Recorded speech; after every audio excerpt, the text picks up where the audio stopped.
ऐबते छलियै ना चंदन घसते छलियै ना हो ऐबते छलियै ना यो चंदन घसते छलियै ना बाबा यो डमरू किया बजेलो हम ता ऐबते छलियै ना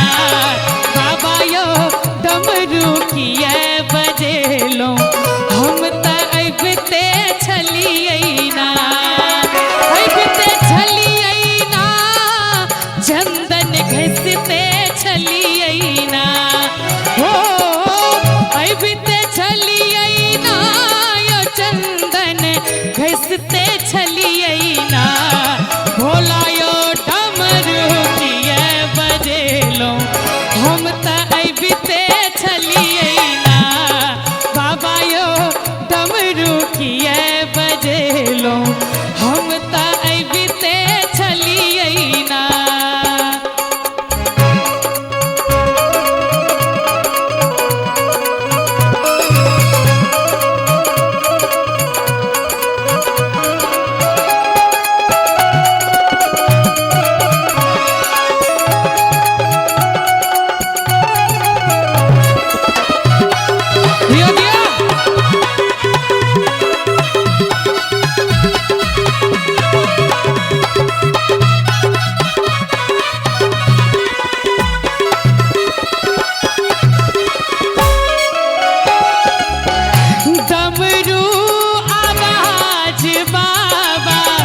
बगिया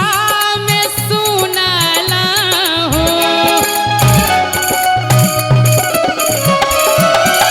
डमरू आवाज बाबा बगिया में सुन लो फुलवा लोढ़ते छलियै ना यो फुलवा लोढ़ते छलियै ना बाबा यो डमरू किया बजेलो हम ता ऐबते छलियै ना भोला यो डमरू किया बजेलो हम ता ऐबते छलियै ना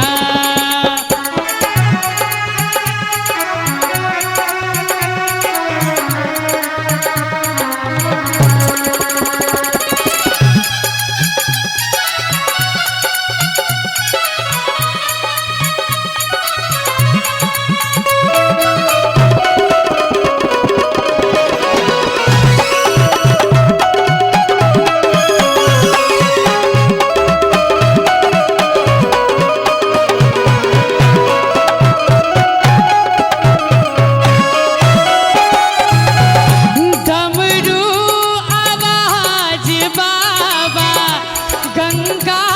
में सुनला हो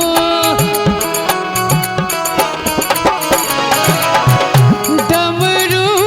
आवाज बाबा गंगा में सुन लो जलवा बुझते छलियै ना यो जलवा बुझते छलियै ना भोला यो डमरू किया बजेलो हम ता ऐबते छलियै ना बाबा यो डमरू किया बजेलो हम ता ऐबते छलियै ना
महादेव जिनका हाथ सुरक्षित देने छथि, एक बेर महादेव के नाम पर दुनू हाथ उठा के सब गोटे